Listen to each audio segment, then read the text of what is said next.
Second road course of the season, and what will be the last road course of the season. What was set to be a race over in the UK will instead take place in the Windy City on the streets of Chicago. Welcome back to Green Flag TV, and welcome to the Speed Cup Series. My name is Ola Rempel, joined tonight for the first time by Emmett Crow for round number 10 of the Speed Cup Series. Emmett, it's Chicago, right? We got our second road course of the season, our first street course race of the season, and the only one at that. It's so unique to any other street circuit on the market. It's got those long straights, it's got those hard braking zones, and everything we need to have a good race tonight.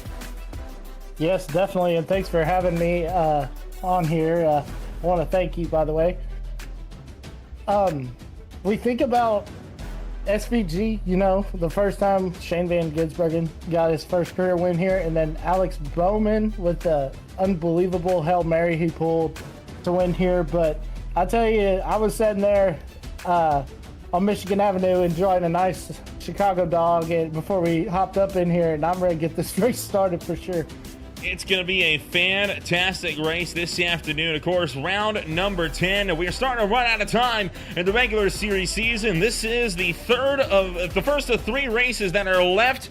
And of course, next week we swing out to Talladega Superspeedway and the Texas Motor Speedway before the top 10 in points get reset for that 5-race chase for the Cup, where it'll be a shootout for the top 10. And Emmett, to the top 10 in the points. Right now, it's all eyes on the battle for 10th place between Drew Eisman and Munatsi Major, separated by only 11 for that final critical bump spot, but not too far away. And also in the danger zone, Justin Mello, Jason Garcias, Martin Plute, and potentially Dalton Powell as well. Yeah, look at the points. This is going to be interesting because this could be the breaking point for some of these drivers, you know. And I'm looking at this, and there could be some of these drivers, even Nolan, farther down, that make their way into that spot with a win today. So it'll definitely be interesting to see how that's going to play into the standings for sure. Well, while qualifying is currently underway, going to give a quick chance here to thank the sponsor that helped keep the lights on here for the Speed Cup Series. Season 4 is brought to you this afternoon by Highline Diecast Collectibles, your go-to source for high-quality NASCAR diecast and memorabilia. Whether you're hunting for the latest releases, rare finds, or looking to sell your own collection, they've got you covered. Plus, don't miss their live auctions every week on Facebook, where you can score incredible deals on must-have collectibles. Check them out and follow along at facebook.com/HLD Collectibles, where passion for racing meets collectible perfection. And by Brookstone Animal Hospital. Brookstone Animal Hospital is a AAHA accredited full-service veterinary, medical, boarding, and grooming facility serving Metro Atlanta, with a mission to provide modern and up-to-date medicine while also tailoring care to the health and well-being of all animals. Visit BrookstoneVet.com, to schedule your appointment today. Other sponsors include the Beer Street Journal, Twisted Steel Steak Appeal, Sim Wrap Market, and Race Wrap Guy. So qualifying then currently underway. We are in the final minutes of qualifying now, and it's going to be an interesting race to see how this one's going to pan on out for us here this afternoon. Of course, don't forget that random yellow flag going to be shaking things up. Can fly anywhere from lap 5 into the last 3 laps, and well, I think to put it mildly here, Emmett, that random yellow is going to be the real thing that could decide this race.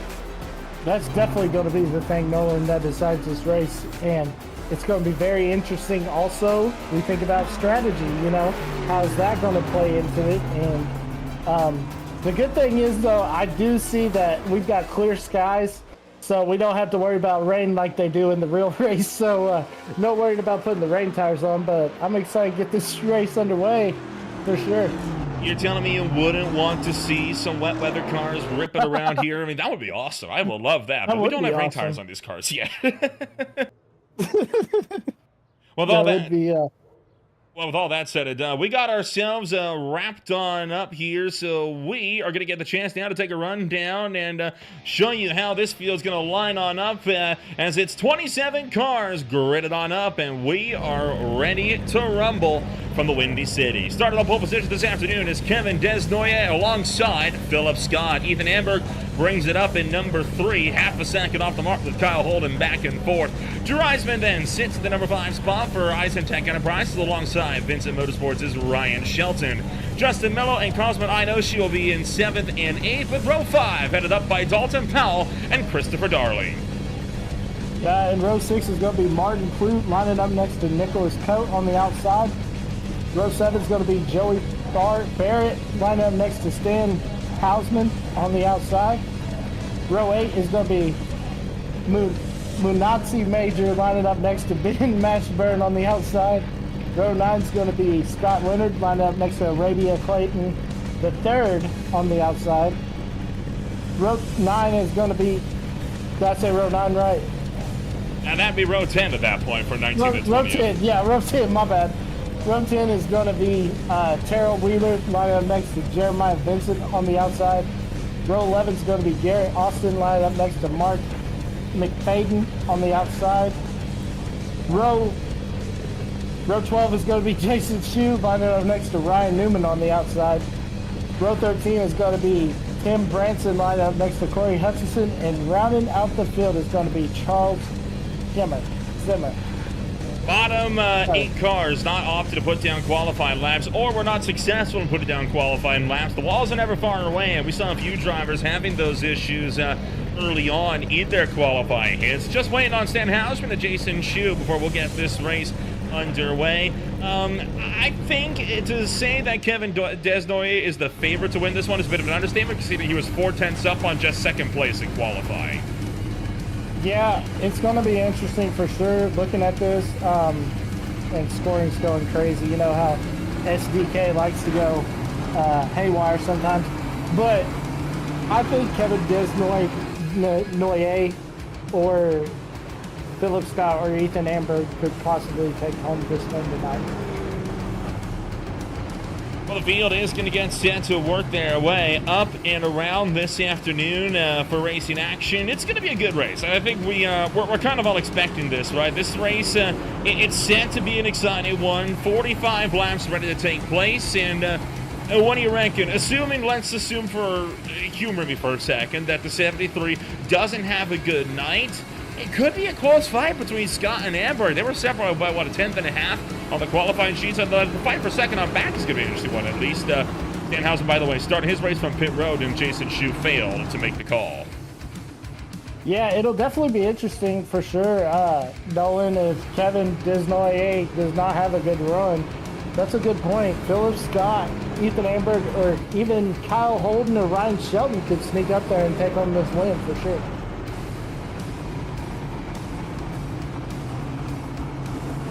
So the pack working their way back down South Columbus Drive, headed back up north as they approach that dreaded turn 6, a turn that has caused many drivers a lot of grief throughout the NASCAR Cup Series' tenure here, and it's caused a lot of problems even to this one as well, along with its sister quarter down at turn 1. But then we enter the tightest section of the racetrack, right? That ever critical rise up over the bridge, over the interstate, and then, of course, into the fountain section, which, boy, that is going to be a wild one tonight as well with 26 cars. Yeah, that's definitely going to be a wild one. It'll be something that we keep our eye on, you know. We're ready for a great race, and let's get this show on the road for sure. Pit stops were anticipating them at some point around-ish the halfway. As, oh boy, some drivers have a bit of a close shave with that outside tire bubble there. They're excited, right? But we got 25 packed up. Turn 1 coming on up for you. What do you reckon? Turn 1 crash? Do we get it? Do we make it through the first few unscathed? I think we might make it through the first one. Turn 6 could possibly, we're talking about that could be calamity. That could be it. And, or coming off Michigan Avenue, coming to that final turn could also be it. Well, the field works their way down South Columbus Drive. We're happy you're joining us. We're racing action on Green Flag TV. It's go, go, go from the Windy City as Kevin Desnoyers away. Doesn't get a good launch. Philip Scott around the outside. He takes the lead in a turn one, but immediately hits the wall. So does Match behind. Darling gets into the wall behind out of turn number one. Everybody else behind looking like they're going to fan out clean and green. Scott clear out of turn two. And here comes the rest of the pack. Yeah, the rest of the pack coming through here, and it's been all clean so far. There was a little tire smoke at the beginning, but they make their way down the back stretch, coming into the turn. And so far, Philip Scott has shot out of a cannon for sure, Nolan. Philip Scott got an absolutely monumental launch out of the gate, caught Kevin Desnoyers napping there in turn number one. So that lets Philip Scott get well critical lead of the race. We got one car around. Oh, we got a big pile up back here. Right in the hairpin. Oh, man. 4, 5, 6 getting involved. Complete parking lot and a track blockage down to the tail end of the field. Looking like we're going to be able to get things more or less sorted, but that has just jammed up a huge chunk of them. And even Matt Amberg is around again further in the field, and he's going to tumble down for the Highline Motorsports number 14. Yeah, and you know what's crazy? You know, we're talking about iRacing. There's no caution. I mean, we stayed green. I mean, we had a pile up down there, and Marty didn't throw out the caution flag. No yellow flags on road courses, save for the random yellow. This is the start on board of the 73, and look at how Philip Scott just gets him here. Way out, breaks him coming down to the turn number one. Great move from Scott to take the lead of the race, and tell you what, they nearly had a big come together there, and then this was the crash that almost saw this field fall apart early on. Woo, look out. Yeah, we take a look right here. Looks like the blue, I couldn't see the number, got into the, what number, is it the 14? Yeah, that was Ethan Amberg. Oh, and that was the secondary impact. Oh my gosh. So this started with Ryan Shelton in the 99, looking to lock up the brakes big time into the corner and just take out Amberg. Then right behind, there you see the 53 getting turned into the fence as well. Yeah, and then Amberg catches the tail end. Who was that? That was Desnoyers that got into him, wasn't it? Nicholas Cote, the number 7, that Nicholas got Cote, the sorry. front end damage. Yeah, Nicholas Cote just turned into Amberg and sent him around. Wow. Meanwhile, you see at the front of the field, the driver, the number 73, has retaken the race lead as Philip Scott down in pit road and with big damage on the front end of his race car. So find out what happens to your race leader. This is coming down the hill on lap number 2 here, and hard into the concrete. Oh, man. That is what allows for Kevin to get through, and that is why we saw him tumble down the field, because that left front toe link is not looking pleasant.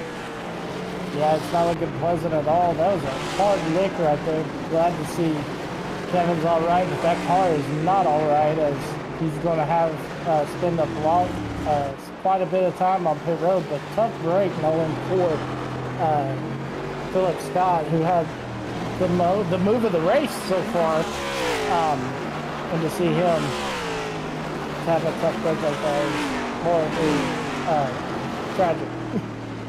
Meanwhile, Martin Plouffe, Drew Eisenman fighting it out for number 6 and 7 on the racetrack here.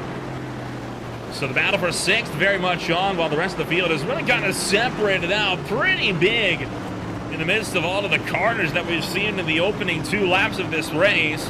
Looks like, though, now the field is a bit more separated out. We should be able to get a good run going and fade back even further. The fight for 12th here, and Jeremiah Vincent wanted to make the attack of Minazzi Major into turn 6.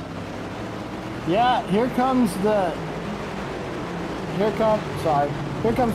Minazzi getting passed by Austin now. Oh, Minazzi misses his brake point and overshoots the corner. That's going to allow Garrett Austin to get the position away from Minazzi. Garrett Austin gets around Major there on that one, while Ben Mashburn licks his chops, waiting eagerly in the wings. Mark McFadden has had a moment. And this is coming into turn 6, and that left front has already been ripped off of the car, and he just goes straight on into the corner, and that tears the right front off. So that car already had damage, because you saw that left front was already disconnected, and that's why the car never turned. Yeah, I guess Nolan, that's a controller disconnected moment right there for sure. Man, that was a tough lick, and he'll definitely spend a long time on pit road. Dalton Powell, Martin Pluth still embroiled in their battle, what is now for 5th place.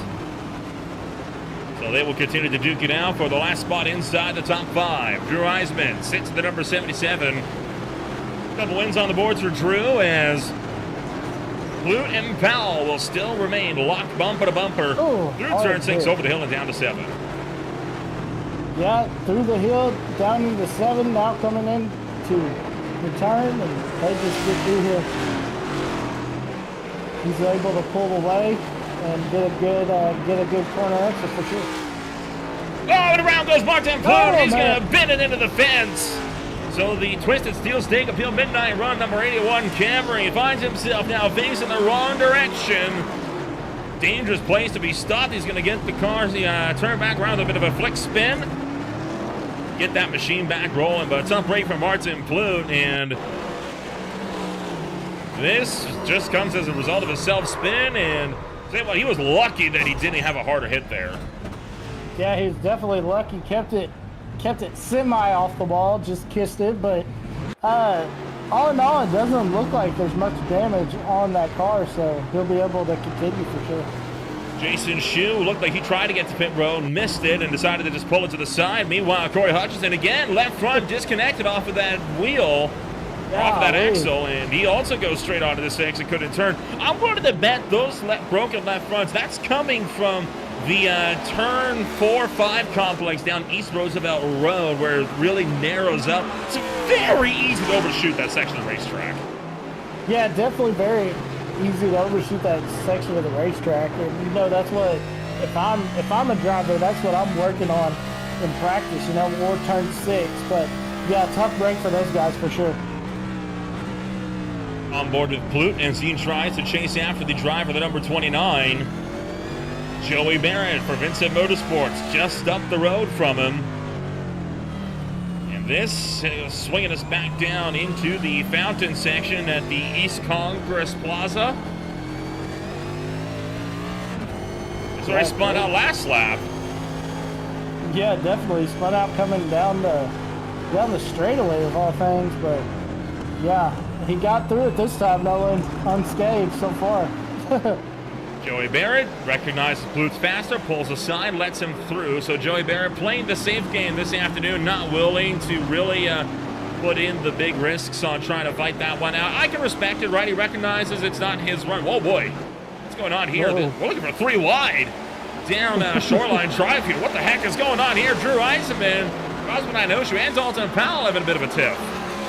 Yeah, a little bit of a tiff, definitely, and Cosman looked like he would get the position up for a second, but loses the position, and now we're right on board with Powell, and you can just see what it's like for these drivers as they drive this course. It's just tough, and you see they're going 130 down the streets of Chicago. That is crazy. But definitely, and then you slow it all the way down, get it down to first gear. It's just unbelievable. Looking like, Cosman went into the tires, went a bit hot there into turn 2. Man. So he lost 2 positions there. That's why he has that damage now on the left front of his machine, though he has been able to get the spot back. So credit to him, Inoshu, not willing to give that one up for the Tiltify Camry. He is now going to try to battle his way back to the field. Yeah, Cosman, one of those drivers that just has never had a race go his way this season.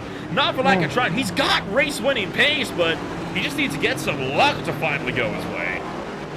Yeah, sometimes that's what it's about. Sometimes it's all about skill. Sometimes it's about a little skill, a lot of luck. And yeah, hearing that from Cosman, he's going to have to, you know, find a magic 8 ball or something. You know, find a leprechaun or something. Just something to give him some good luck for sure. No. 3-way battle. This for 17. Ryan Newman, Scott Leonard, Tim Branson. Under a blanket, Ryan Newman trying to fend off both Leonard and Branson, but he has been able to build out a little bit more of a gap. But you know, the whole field quickly spreading out over this racetrack. These are some of the last cars on the lead lap, and meanwhile, there is Kevin Desdoy is already well over half a lap in front, and in fact, close to lapping these guys as well before too long.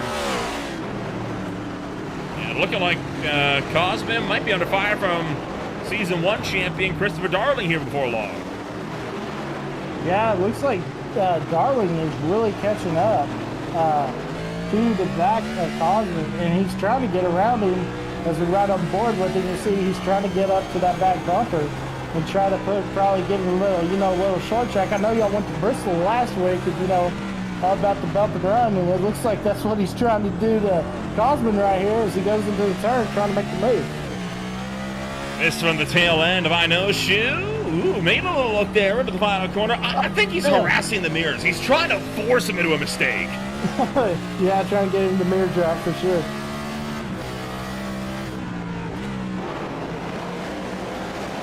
Down the road, turn 1. And I Know Shoe will continue a strong drive up East Balboa Drive and towards South Lakeshore. Starting to catch up to one of the Napa Auto Parts machines. That is Josiah Vincent just up the road. He's going to pull to the side, let them both through. Vincent is a lap car, so that is not for position. Jason Shue, another problem, sends the driver, the number 3, to pit road. And he was fresh out of pit road. Yeah, it definitely was out of pit road, and he definitely missed his up. You saw him, he just slammed on the brake up, and he just left it again. Something must not be going his way. Yeah. Oh, Branson, I thought it was a little bit deep. Looking like Ryan Newman may have helped to facilitate a pass there. That was for 17th down the pit straight. Yeah, and looked like further back, I couldn't tell the number, but it looked like somebody hit the wall a ton, slammed into the wall. I have to go back and see, but Cosman right now Darling is all over the back of I Know Shoes Toyota Camry, trying to get past him. And this is some great racing for sure, Melvin. This is what we were talking about when we talked about this race. You saw Darling kind of kicking the tail end out a little bit there, trying to get the hammer down to make the run down the pit straight. Wasn't able to get the job done. Still looking on the inside of turn 3. I think what he's really going to have to do here is going to have to set up a pass into turn 6 if he wants to have a realistic chance. It is one of the longest straights of the racetrack, and coming out of a corner that's so difficult to get a good line going. If he can keep Osman off the line like he was right there, causes the bad run through 4, that lets Darling close because he compromises line in 5. That could be enough to give him that run down turn 6, but he's just not able to get the hammer down fast enough. Yeah, and it'll be interesting to see, that could be the clean leg, but, Darling. There it is. There it goes right there. We talk about. I mentioned that he was waiting for him to make a mistake, and there you have it. Yeah, if you take a look right here, I think he finally had enough and just moved on out of the way. But yeah, definitely made a mistake right there. Overshot the corner. Wow. Got locked up on the brakes a little bit too deep into that corner. Meanwhile, lone battle on the racetrack that's under a second. Garrett Austin versus Ben Mashburn. And already almost a quarter of the way through this race as well. Turning lap 10 of 45, while these gents here are turning lap 9. And Austin, they're both going to find the wall. Hard into the wall. Tough break for Ben Mashburn on that deal. Yeah, tough break for Ben Mashburn. Right here, has been right on board with him. He just lost it. Target fixation. Garrett Austin went in too deep, and Mashburn quite literally followed almost exactly in his tire tracks, and Joey Barrett's in a pit road. Yeah, and that's what it looked like. It looked like Garrett Austin just locked up the brakes, and I think Mashburn realized it too late, and that's why he couldn't lock it up in time and hit the wall.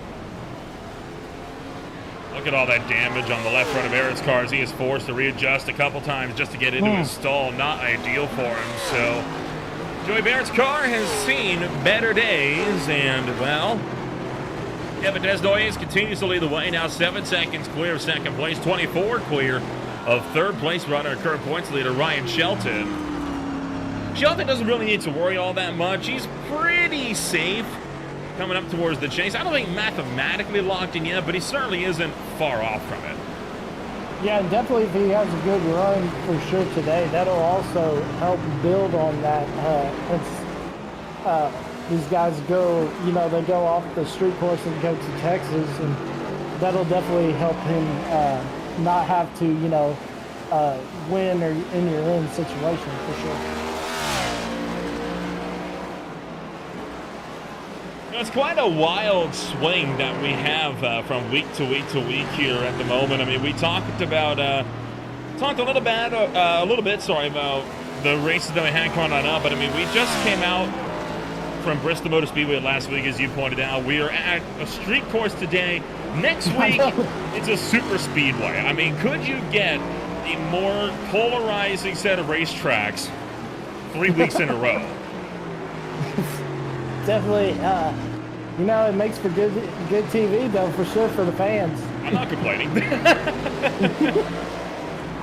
Yeah. Last spot inside the top 10, Martin Plout, Ethan Amberg. Started to pick it up just a little bit more. This is the battle march between the two of them. Look at how much Amberg's been closing in the last few laps. Well over half a second. And for lap 6 through 8, over a second a lap. And the A is going to be able to I thought he might be able to get it down the inside. Not quite, though. Remember, Amberg had that problem early in the race. He started in the top 5, so he's just on a recovery drive. And, well, looking like he's got Martin Plout in the sights, but not to Major has had a problem. Yeah, but him and Plout are just separated just by, six tenths of a second on that last lap. Oh man, hard contact. For sure. And there goes Ethan Amberg as he got the drive down the inside and said, "Thank you very much. I'll take that one away and see you later." Oh, Plout went too hot into the penultimate corner, and that was that. Yeah, Plout just tried to keep him off there. When he did, he just got way up too high, got in the marbles, and ended up scraping the wall. Got Nicholas Coach starting to put Inoshi under fire. I think that damage to the 24. Oh, he's just collected a bit more as he's caught the McDonald side edge and slide the tail end down. Boy, Nicholas Coach running him down quickly right now at the number 7. Yeah, definitely running him down quick. And look at Dosu trying to make that car five lanes wide. Trying to block off the momentum, trying to kill the draft per se. But Coat is just coming, and he's coming fast. I don't know if he's going to be able to keep him off of it. Oh man, hard contact with the wall. Able to keep it going. Minazzi Major and Martin. Boy, there's been a lot of cars all of a sudden dishes within a few seconds of each other. We'll have to take a couple looks at this one here. So this is. Whoa, hello. Okay, so Major's just gone straight on. That's one incident. This is incident 2. Martin Plout having a moment through 4 and 5. He pulls to the inside and chooses to take the toe to pit road. Then Garrett Austin down to turn 1, having this problem. Oh, hard lick into the fence. Oh my gosh. And then Ben Mashburn having a problem. And all of those incidents happening within the last 30 seconds of each other. Good grief. Wow. I'm glad that the cautions are turned off, because we'd be here all night for sure. Now you're still going to get that one. Random one! Look out as Inoshi just about ran into the back of Minazzi Major. And oh, Coates just gone hard into the fence. My God. That is day ender for the 7. Look at the Next Level Racing's Chevy motor. That thing is smoking. He is done for the day. Yeah, tough break for Nicholas Coat. He was right up on the back of Inoshi, and yeah, just made a mistake and he hit the wall a ton. Take a ride on board with Inoshi here as he's closing in on Minazzi Major. Minazzi Major slows or let him through. He's not expecting it and nearly runs him over. Golly. That's a scary incident to be coming at you right there. Get one more look at this one, and know if the 82 was trying to let them through or what was going on there. No, either. That's what I was trying to think, because he had to check up so quick, and Coat just, let's see Holy right here. cow. Look at how far sideways man. this 24 car kicks out as well. That is a miracle that that car didn't go into the wall. Yeah, that car definitely. Oh my gosh, how did he keep it off the wall? There is Coat into pit road. His day is done. Charles Simmer, Ben Mashburn, both having problems of their own, and there's one, and that's across the nose of Ryan Shelton. Oh man.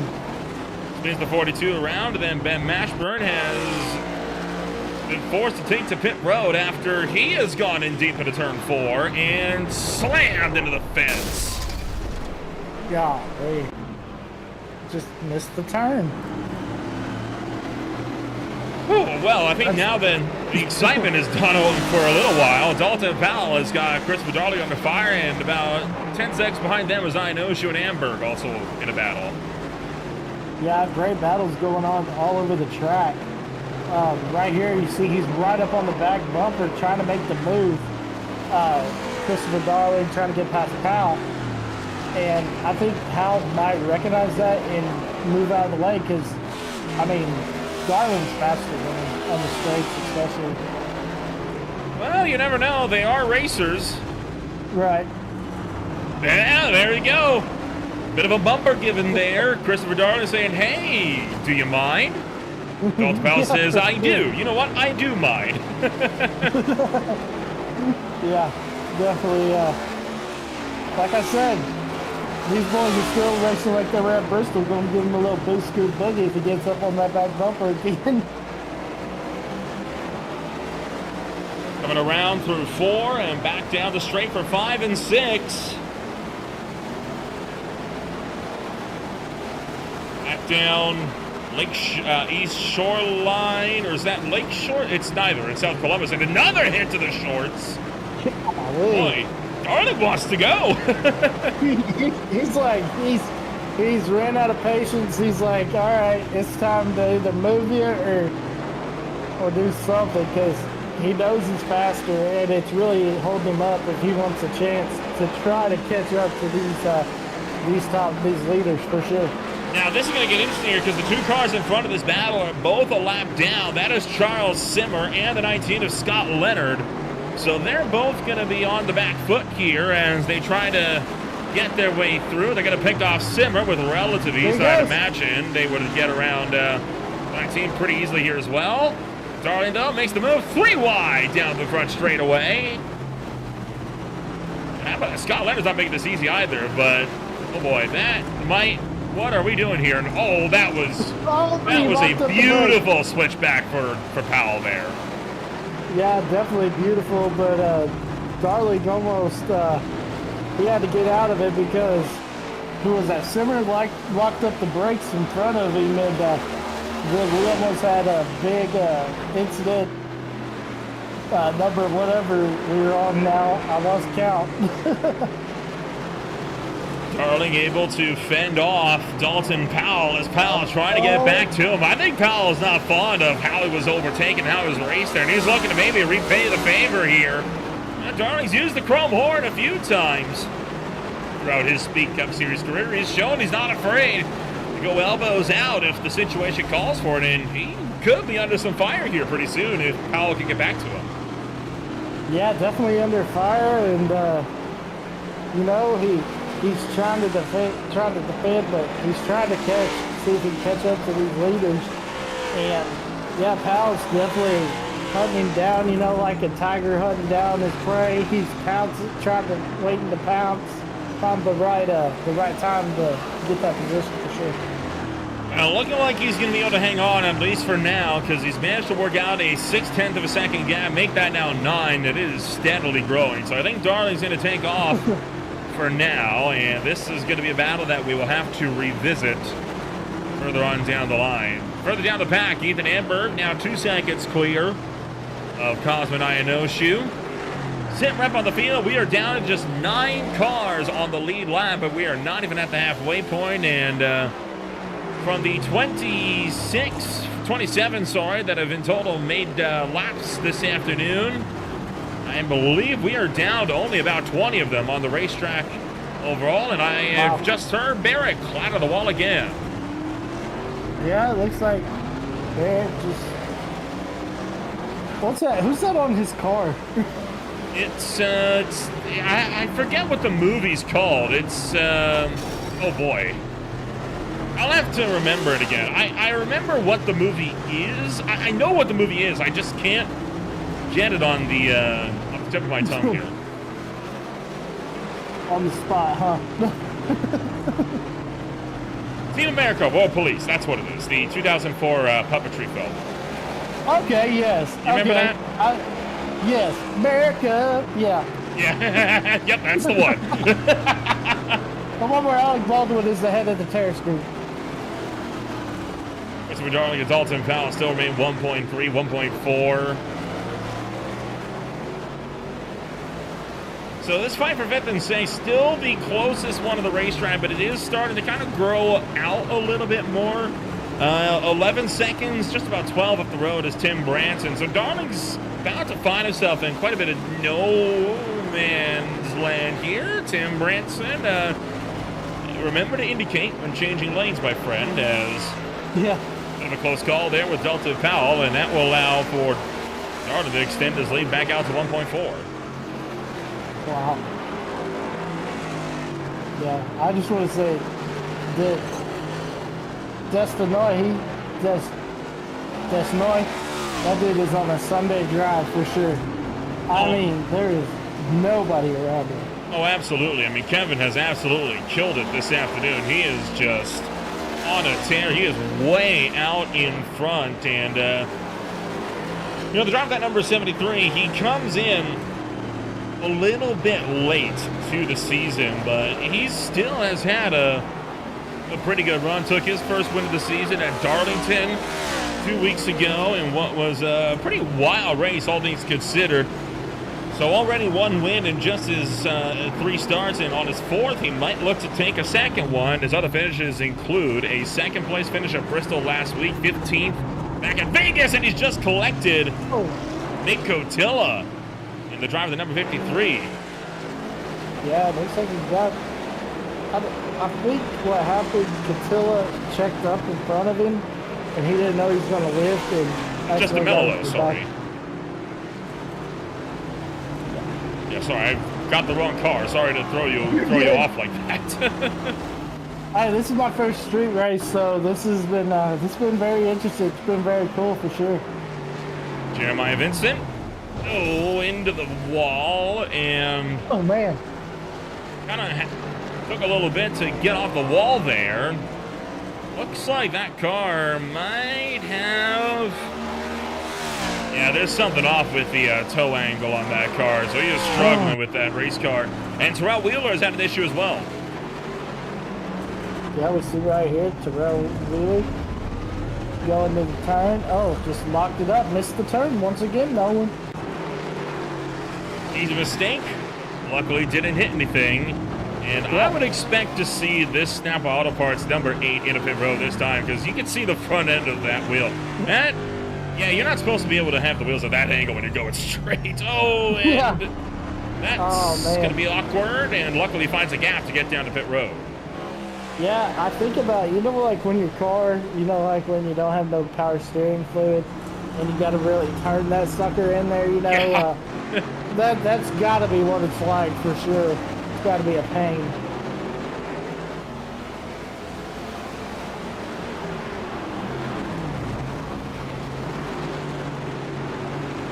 So Dalton Powell and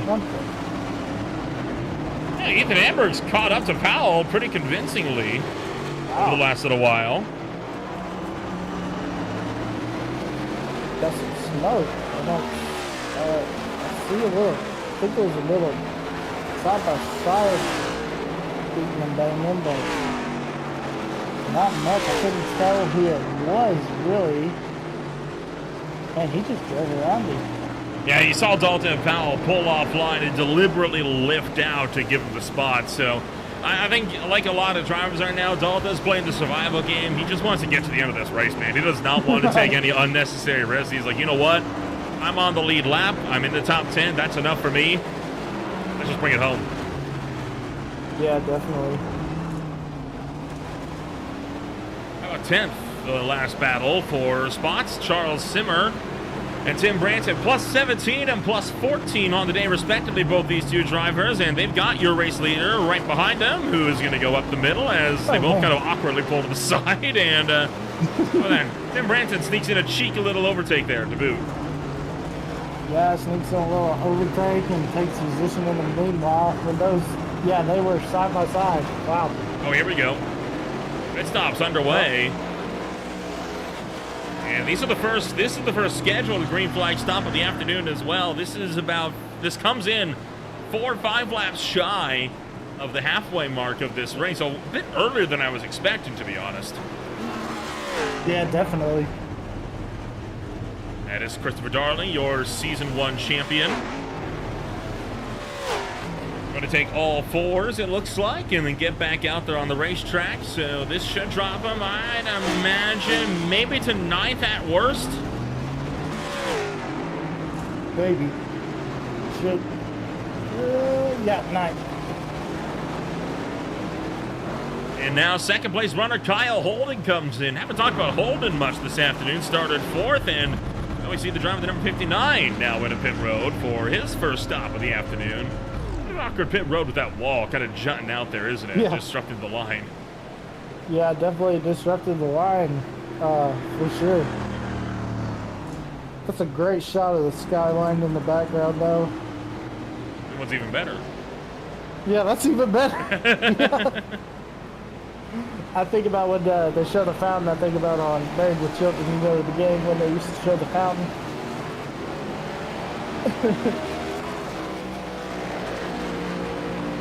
See Ryan Shelton down to pit road.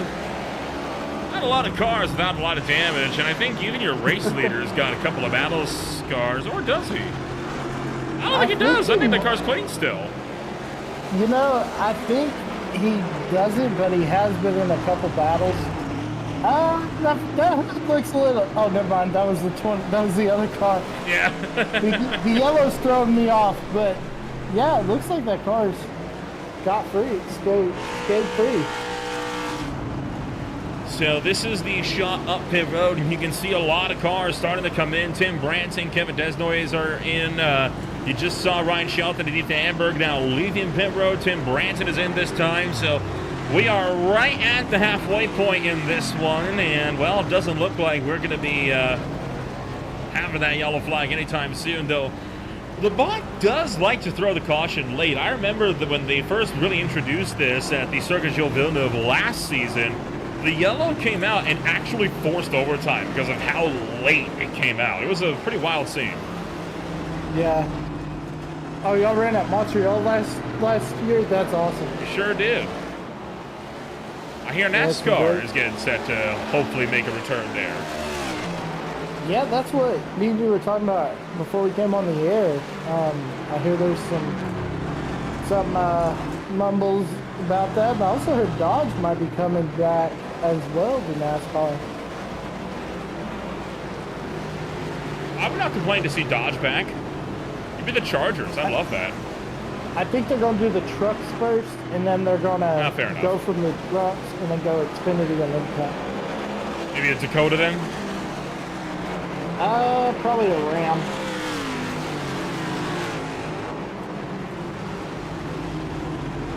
Yeah, that's what they used to run. They ran the Dodge Rams. I think about that for a minute. Mr. Darling gets up and around Justin Mello, who has not yet come down to pit road and who will come down to pit road now. Cosman, I know, shoes in as well for his mandatory stop. Still waiting on Scott Leonard, Tim Branson, then Major, Caton, and Wheeler have yet to pit as well. Everybody else has made their one stop and are good to go the distance.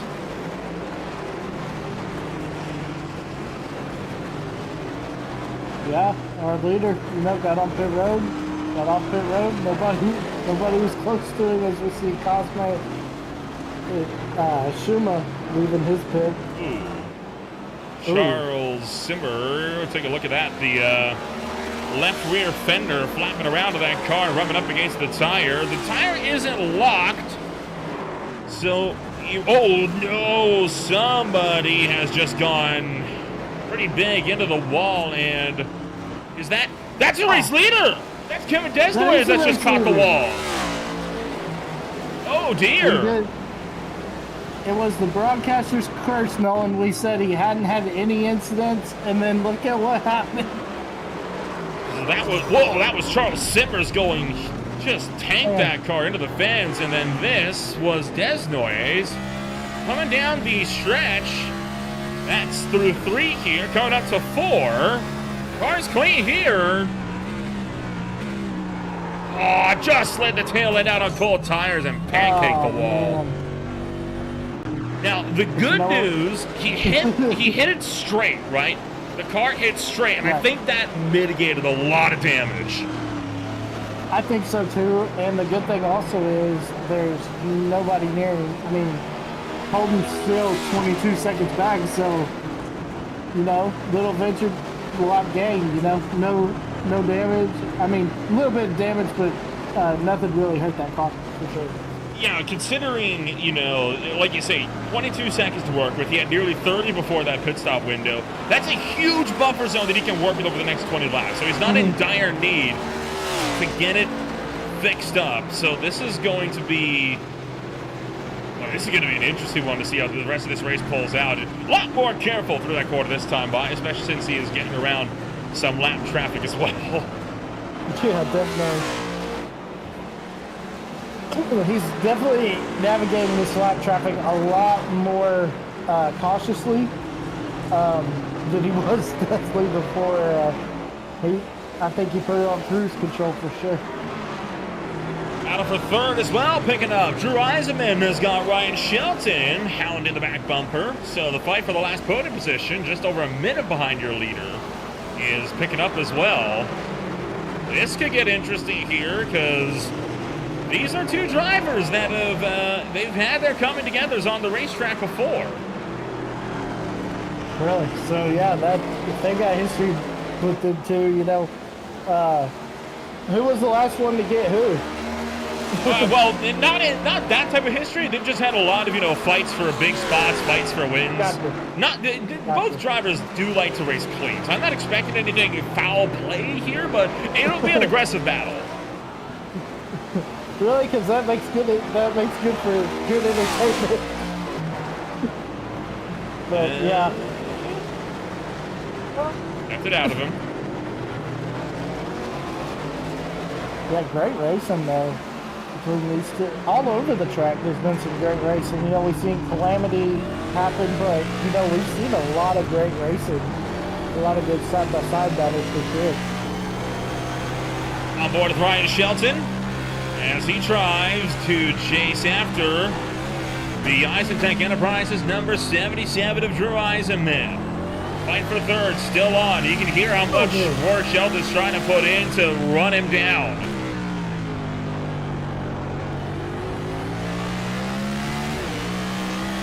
Man, he is right there. You just got to get a good run out of one of these corners, and he might have him, but Drew Eisenman is just so on top of it, as he so often is on road courses. It's a hard driver to make a mistake. That's exactly right. And for Sheldon, he's trying to put the pressure on him, but yeah, Eisman is just on top of it, and Eisman sees that, and he's gonna, I mean, he could force, you know, Shelton to make a mistake, you know, or something like that could happen. I thought he might get a bit lucky there with lap traffic, but they caught him just after the 4-5 complex, so you saw Terrell Wheeler pull to the inside and allow these two to get through. I like what he's doing though, right? He's taking a much wider arcing line, trying to find momentum through the corners, see what works, see what doesn't. He's probing the gaps. Yeah, definitely probing the gaps and really diamond in the corner. Like you said, I like the line too because he's seeing, you know, how wide Shelton's going to go and what Shelton's going to do and where he can defend that and cut it off before Shelton is able to pull alongside of it.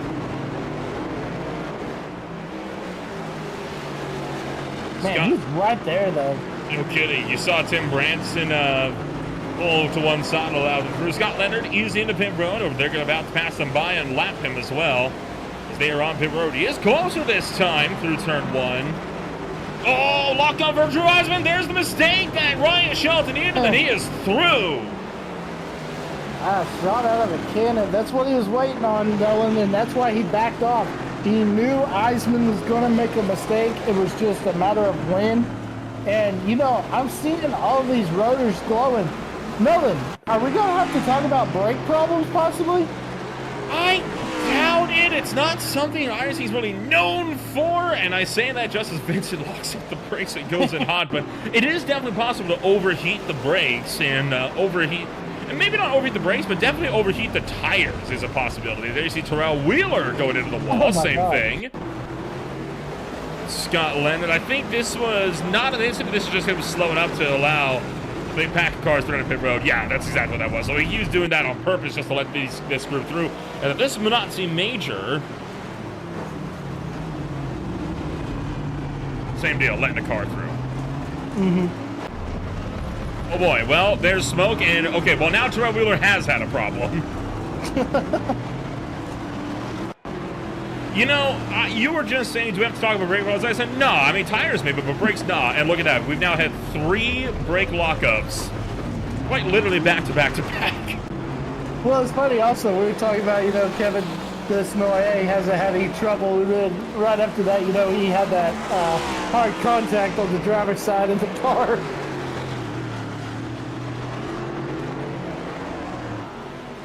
Christopher Darling maintains his run. Dalton Powell will still keep in lockstep for 6th and 7th. Yeah, Powell pulls along to the inside, and Darling sees that. Shoots right in front, trying to cut off his line. And lap car coming on the truck. Is that the 8 machine?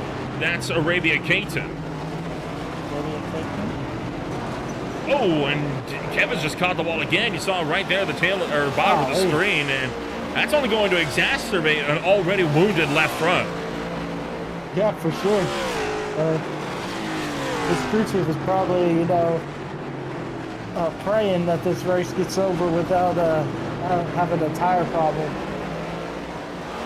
Comparing the lap times, the last few between Kevin Desnoyers and Kyle Holden, and you can see how Holden was running them down, but I think Holden has kind of stalled out his momentum. But look at how much he lost, actually, on lap 27, so I think some lap traffic may be playing into a factor with this as well.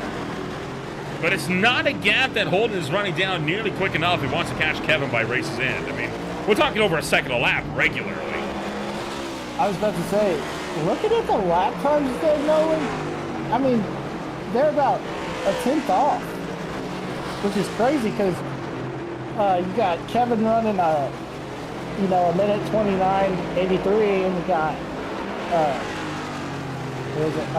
Holden running a minute 29.93, so not too far, but yeah. Oh, I thought he was. This track has got me messed up. I thought he was going down the road. I was about to say, what is he doing?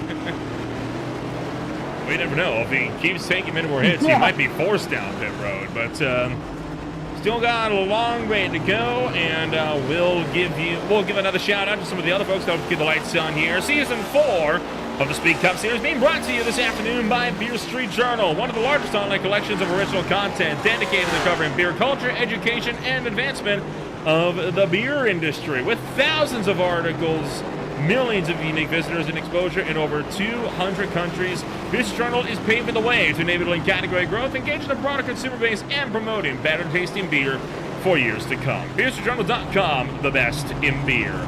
And by Twisted Steel Steak Appeal. Twisted Steel Steak Appeal by Marty Plute has a solid punch of sweet and heat flavor that lingers to let you know it's there. Marty Plute is an award-winning SCA competition chef and has finally revealed his secret rest and rub that will blow you away with flavor. Steak, veggies, fish, pork, and poultry.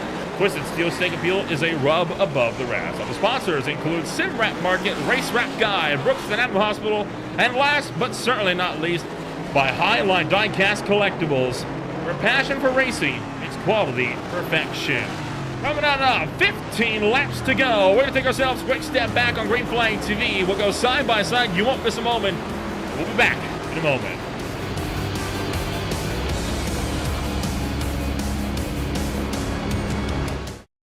Racing isn't easy, but experiencing it is. iRacing puts you in the driver's seat with the industry's leading sim racing game. Drive on laser scan replicas of the greatest racing circuits from around the world. Go head to head against other drivers chosen by skill-based matchmaking to ensure competitive racing at every level. Compete across all your favorite series. In officially licensed cars, engineered to deliver the most accurate driving experience possible.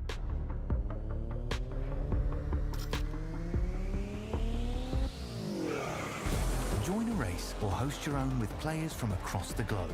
Race against the computer or in a league with friends. Feel the thrill behind the wheel. Visit iRacing.com.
Welcome back to Green Flag TV. Big dramas in this one as your race leader Kevin Desnoyers has collided with lap traffic, and you saw it happen live on screen as Tim Branson, Joey Barrett, Christopher Darling all got caught up in this mistake. Oh, sorry, Joey Barrett, that was a completely separate incident. We'll look at that in a moment, but for now, this is Tim Branson just getting run over by your race leader, and Darling was caught with nowhere to go.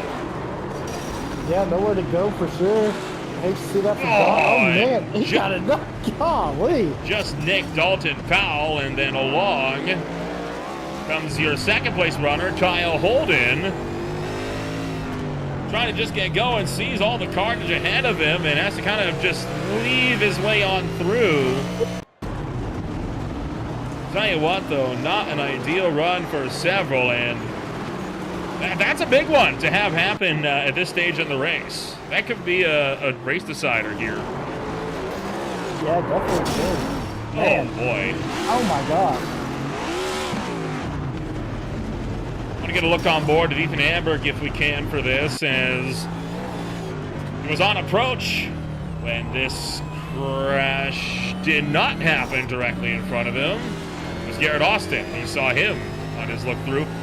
We also had a lot happen under that yellow under that break as well, as Charles Simmer, Cosman Inoshu, and Stan House with all of issues. Simmers was just coming out of pit road, letting drivers through. This was Inoshu. That's not the line, and there you saw. Oh my gosh! There you saw Stan Hausman going in right behind him, so big target fixation there. This was Terrell Wheeler's incident. He does keep it off the wall at least, and Joey Barrett. Through turn one, you had seen him sideways, and this was why. Golly. Right in front of the car. That has costed your race leader a pretty big chunk to the race lead. Because Kevin Desnoy here has now lost all the way back to 14 seconds, and he's collected quite a bit of damage as a result of that incident. Take a ride on board with your race leader here. This is what he saw at the approach of the incident.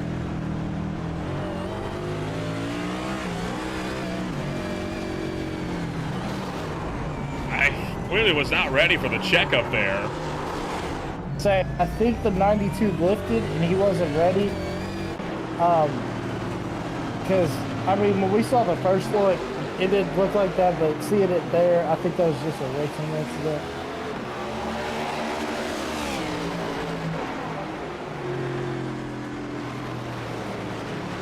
All in all, though, it looks like it really hasn't hurt the performance of that car.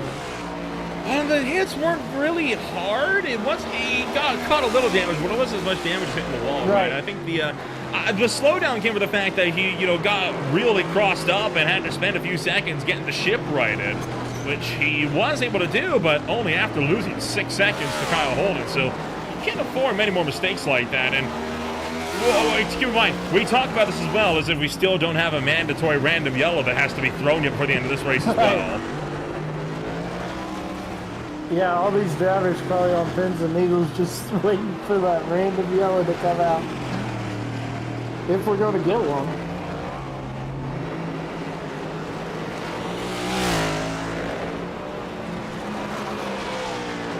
But it looks like Kyle Holden is gaining little by little, but then he loses it. It's all about where you're strong, right? Some drivers are very strong on one part of the racetrack, weak in another. Desnoy seems really confident in the first sector of the racetrack, but just loses so much time in sectors 2 and 3. It's part of why Well, you know what? Actually, never mind. I was going to want to pull up a sector timer, see if we could compare from sector to sector what it was like, and you know what? I think I'm going to try to do that anyway. I was going to say, what I'm looking at, it looks like they're only a second off each other in the sector. Even in sector 1 that time. So that was half a tenth difference in sector 1 there for Desnoy's. And we'll compare the time that Kyle Holden crosses the timing line in Sector 2, which is going to take a minute. And, he's going to catch more in Sector 3 there because you just saw how much it got held up by Joey Barrett. Yeah, 9/10 gain in Sector 2 alone. Yeah, that gap is shrinking quick. Down to 11, now 12. But, I mean, he's made up a lot of ground what it was, for sure. Now, slight asterisk to that, remember, just caught a bunch of lap traffic, so that's not helping his case right now, but it's also traffic that Holden's going to have to fight his way through eventually as well. A few incidents have gone awry. This is Minotzi Major. That has forced him into pit road because he popped the motor. Terrell Wheeler has locked up and gone into turn 6 and just missed your race lead. That was while we were tracking the sector times. Little kiss to the wall. Jeremiah Vincent with a problem in a 4.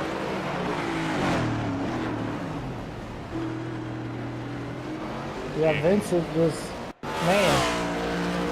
And Cosman Inoshu as well.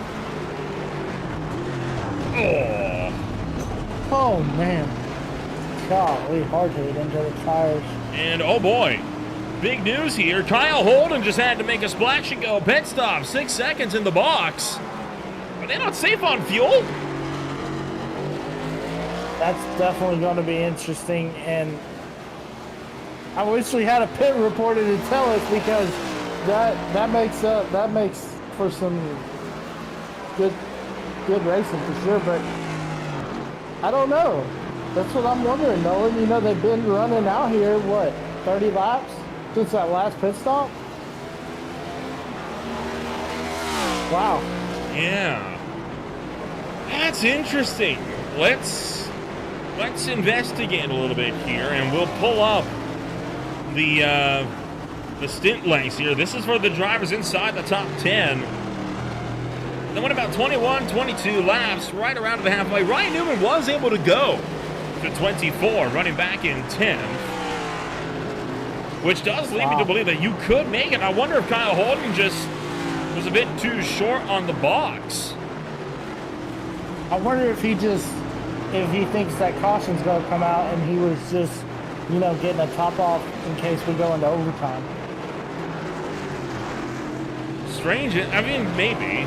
It's not a bad idea, right? Top up now in case you do go to overtime, and then you're good to go. And I think the reason why he was able to make that call, he had well over a minute back to third place, right? So he could afford to give up. He could afford to give up that time. He wasn't going to lose seconds, so he wasn't going to catch Des Norris by the end. He just wasn't. So the least he can do now is set himself up for a potential overtime attempt and maybe get into the lead if a caution comes out late. Yeah, or, you know, we've seen Des Norris hit that wall. You know, he might hit that wall too many times and too hard and get, you know, ultimately get the black meatball flag for sure and have to come down here. There it is. There it is, right there. Well, overtime it will not be, and Kyle Holden, well, he's got a few extra laps of fuel at least, so he has lost nothing. Kevin Des Norris will lose a 40-second gap to the lead. Wow. He will have about 6 laps. Not 6 laps. He'll have about, 4 laps or so, maybe 5, to fend off Holden in the field. Yeah. So who gets the lucky dog? That's the question. I would imagine Dalton Powell back in 6th. He was the first car a lap down. Yeah. Joey Barrett Sandhausen appearing to have had issues. Couple of whoopsie daisies, and now keeping in mind this is after the yellow flag is already out, so these are just drivers that have wounded race cars already, just trying to catch up to the field and wounded them even more. Yeah, the guy just missed the turn right there. Man, that's got to be tough for Desnoyers. You know, you have a 40, almost 40-second gap on the second place car, and you have about 7 laps to go, and that happens, and you're just like, oh man. But you gotta, you know, you can get that little emotional, but then you gotta be right on your A game, because this restart is going to be crazy. And Nolan, I don't know about you, but I'm excited to see what happens in this finish. I am as well, and I think for very, very good reason. Late race cautions at road courses always throw some excitement, and we're about to get some of that excitement before the end of this race. We'll be back with more in a moment on Green Flag TV. Stay with us.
Welcome back to Green Flag TV, getting set to return to Green Flag Racing here at the Chicago Street Circuit for round number 10 of the Speed Cup Series. We have got ourselves with a 4-lap dash coming on up. My name is Noel Ramble alongside Emmett Crow.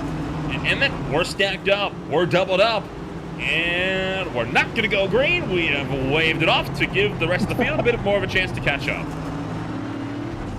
We were all excited, you know, I'm over here on the edge of my seat getting ready to go green, and then all of a sudden they're like, no, psych. But yeah, this is a good advantage, you know, let the field catch up, because we see the field is, there's quite a few cars that are way back there for sure. So let's kind of do a sit rep of the field. 6 cars remain on the lead lap. Those drivers are Kevin Desnoy, Kyle Holden, Ryan Shelton, Drew Eisman, Ethan Amberg, and Dalton Powell. 27 cars have turned laps in this race. Only 18 remain on the racetrack, so it has been a rough ride, and what was a 4-lap dash will turn into 3. I think this Noyer, it'll be interesting. You know, this is all about the fuel we've been talking about. Kyle Holden, I know that's a big W for him after making that, his crew chief making that late call to come in and get a splash of fuel. Does Noyer have enough fuel to last these 3 laps, Nolan? I'd imagine he would, right? Because a lot of these drivers, they came down around the halfway point. They showed that they could go to the halfway point. They've been able to save a lot of fuel under this yellow flag, just kind of puttering around, man, not running a full chat. The big concern with Kyle Holden coming in was if this race was to go into overtime. That was going to be the big question, right? Will this race see overtime? If they did, not so certain anymore. It was a safety precaution, right? It didn't quite play out the way he hoped it might, but he is able to at least be, we know, good to go on fuel. Fuel shouldn't be a problem here. I doubt it would be. Yeah, definitely. But if I'm Des Noyer's crew chief, I'm telling him, you know, turn off the fans, turn off everything, you know, just ride around, keep it as. Just keep the engine on, and that's it.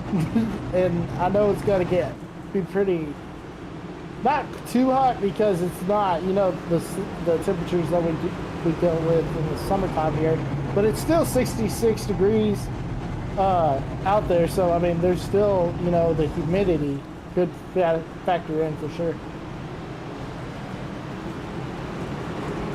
So the iRacing safety car getting set to make his turn into pit road as Bandit Pace Car driver. Well, he's a guy that is ever loyal to the iRacing service, and well, after Porsche 911 iRacing Pace Car getting set to do his due diligence once again and make that sharp right-hand turn into pit road, and we'll get this race back underway. So, 3-lap dash to decide race number 10 in the Windy City. Pace car's off. It's now in the hands of 73. Green flag drops. Racing action resumes. 3 laps to go. Kevin Desnoy with a great launch into turn 1. Yeah, Desnoy got a great launch. He's going to shoot up high to cut off the momentum from Holden. Here they go into turn number 1. Desnoy followed by Holden, and then followed by Sheldon Amberg. Your top 4. Couple of cars gone around turn number 1. Garrett Austin is into the wall. Jeremiah Vincent collected in there, looking like Arabia Kane to potentially caught up as well. But it's all eyes up front of the leaders as Desnoyers continues to fall clear. He's going to shoot clear into turn number 4. Kyle Holden not able to get the run that he needed down that straight. This is what happened in turn 1. Yeah, we take a look right here in Arabia. Looks like they locked up the brakes. Both of them did. Garrett Austin having that lockup into turn 1. Tough break for him, and Vincent just is caught with nowhere to go. Yeah, just nowhere to go, and this battle for the lead's really heating up, Nolan. Into East Congress Plaza, right around the statues as we rip it back up and around the final couple of corners. 2 laps to go. Kyle Holden has got a nearly clean race car to battle with. Desnoyers still nurses some damage. You saw him get way sideways over the hill. Yeah, getting a little, they're slipping and sliding right there. He's making that car 5 lanes wide, trying to block the momentum from Holden. Kyle Holden is coming, and he's coming fast, Nolan, for sure. Trying to see if he's got an answer for the driver that has been dominant all day today. The one lap that Desnoyers didn't lead was the one right at the get-go when Philip Scott jumped him off the line. Ryan Shelton with a near miss with that outside wall. Holden still hangs on within a quarter of a second with 2 to go, and Kevin has got to be running some perfect laps. One mistake could cost him a race.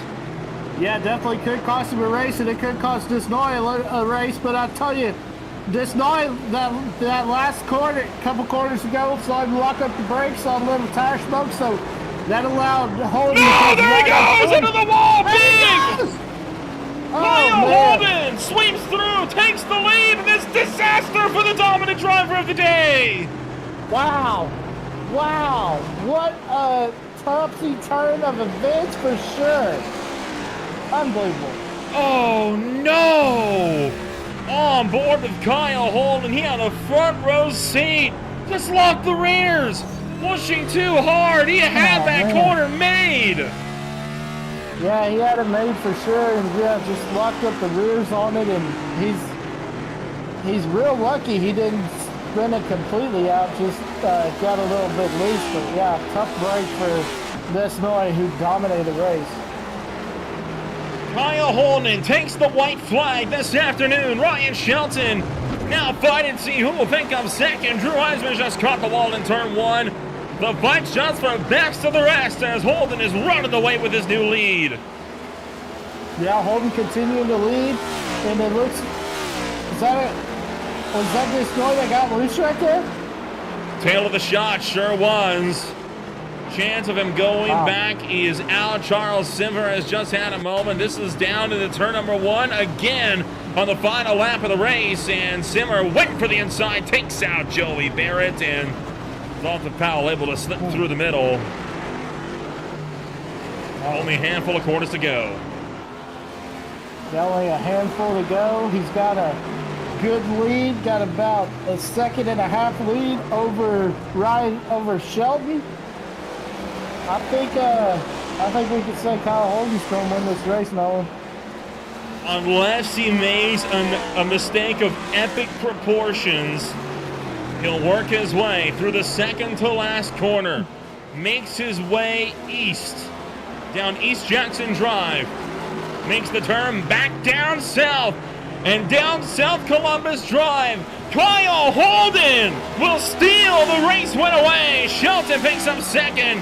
Amber for third, and the dominant car of the day will be left to settle for fourth, and we'll be wondering, what if? Wow. Great race. Unreal. Unbelievable. Kyle Holden picks up another race win, his second of the season. I cannot believe that just went down the way it did. His second ever win in the Speed Cup Series. His first one came at Homestead Miami Speedway, where he started on pole and dominated that race earlier in the year. Wow. And then to win on the road course shows you what kind of driver he is for sure.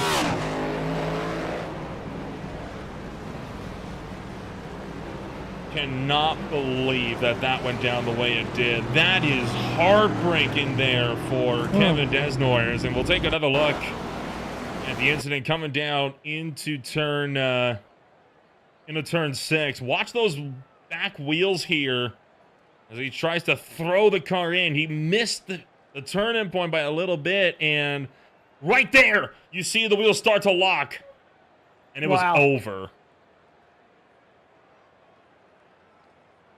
Man.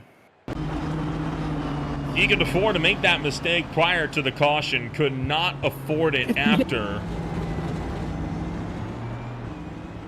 Oh boy, I'm at a loss.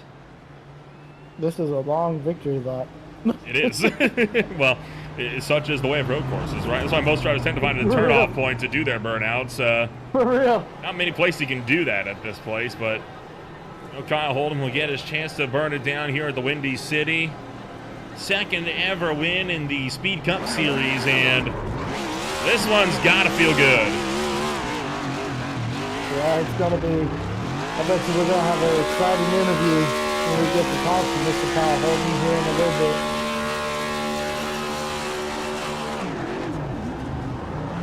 Man, what a banger. Fantastic drive from Kyle Holden. Fantastic drive from everyone this afternoon. Let's take a rundown on your official post-race results here this afternoon. Coming home in this one, it is Kyle Holden taking the race win, with Ryan Shelton picking up the number 2 spot, and Ethan Amberg will be back in 3rd. We'll be talking to all of them in just a moment. Kevin Desnoyers will be in 4th, Drew Eisman in 5th, Dalton Powell in 6th, Justin Mello will be in the number 7 spot, with Christopher Darling in 8th, Cosmo Oshu in 9th, and Tim Branson will round out the top 10.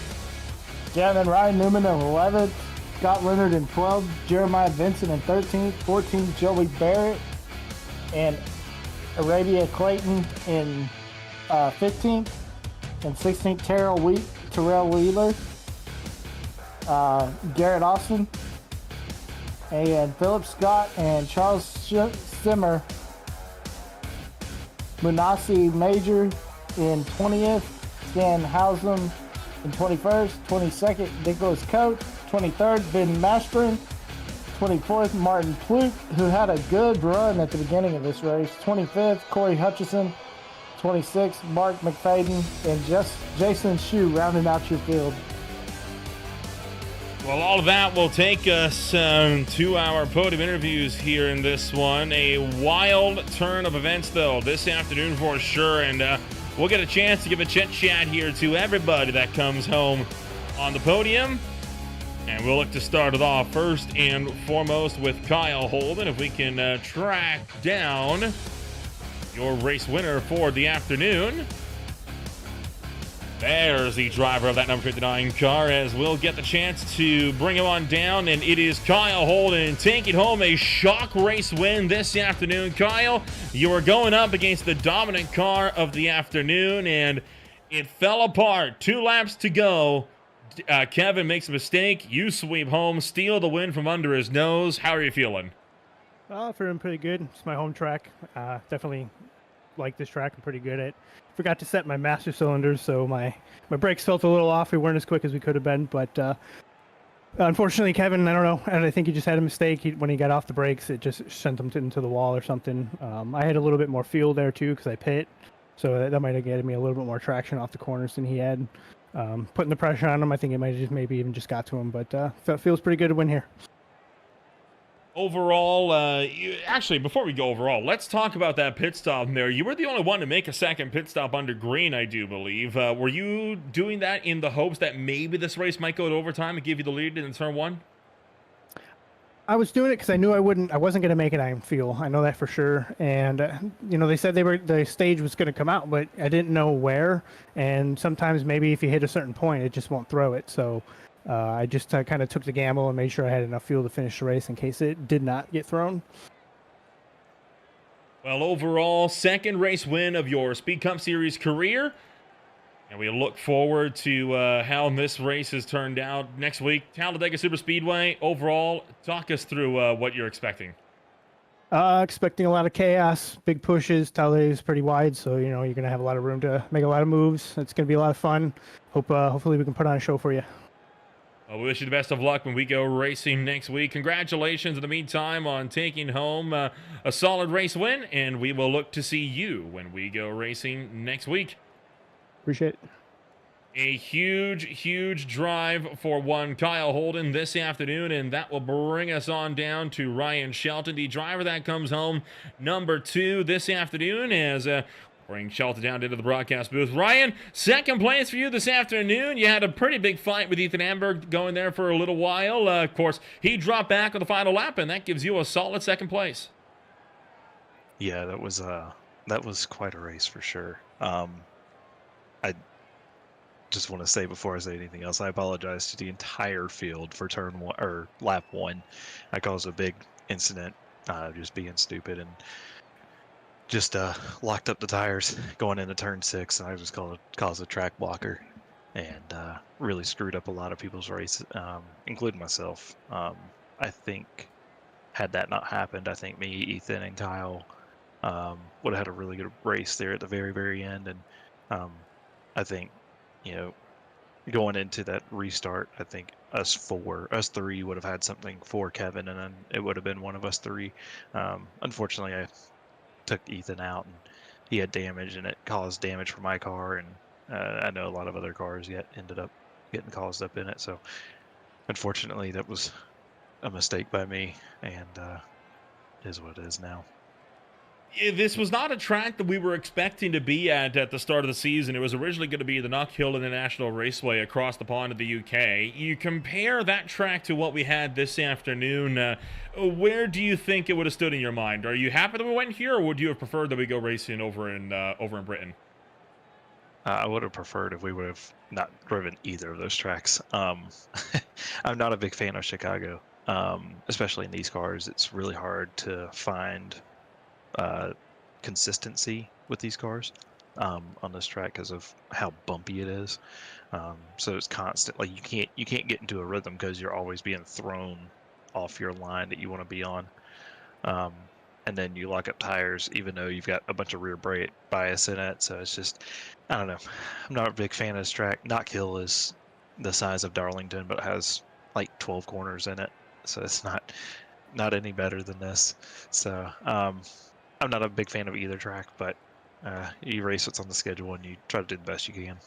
Well, you certainly did everything you needed to do this afternoon to take home the number 2 spot. We'll see you next week then when we go racing down in Alabama. Absolutely. See you then. Ryan Shelton comes home number 2 with the car he sweat number 99 for Toyota Camry, for Vincent Motorsports, and that will move us on down to his teammate Ethan Amberg, who comes home number 3 this afternoon.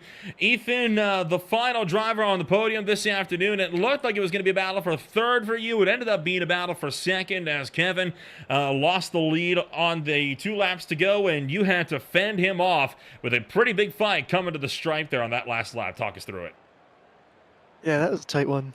I don't know how that all ended up coming together the way it did, because that was an extremely hectic race for me. I went from backwards twice on the first lap to racing for the podium, which in and of itself I was happy with, regardless of if Evan ended up getting back by me or not. But the racing was tight. There was a lot of different paces out there, so you were really managing traffic all day. I was really trying to focus on holding off Kevin. I think he might have had a little damage from getting into the wall there, so I know he might not have the full pace that he had before that yellow came out, and it was just a matter of trying to stay clean. I darn near threw it away in turn 2, but managed to hang on. I know you had to kind of battle your way back through the field in this one as well. The start of the race was not ideal, to put it mildly, for many cars, but you had a good drive up through the back. Do you reckon this race was more interesting with that, or would you have preferred you just stay a little bit front and stay there for the duration? I would have preferred that it would have stayed cleaner at the start for sure. Outside of that incident on the first lap, I had an extremely clean race and kind of wish it could have stayed that way, but can't control everything, and I think overall it was a good result considering how it started. Good recovery. We'll look to see you once again when we go racing next week over in Talladega. Congratulations on 3rd in the meantime. Looking forward to Talladega. Thank you very much. Ethan Amberg takes the Go Sim Racing Night Create number 4 Team Mustang home to Victory Lane this afternoon. And, well, that's going to be it then for us here this afternoon. A wild, wild race. And Talladega Super Speedway is coming on up next. And, well, you want to talk about wild races. It doesn't get much crazier than what is often dubbed as the biggest, baddest track on the NASCAR calendar.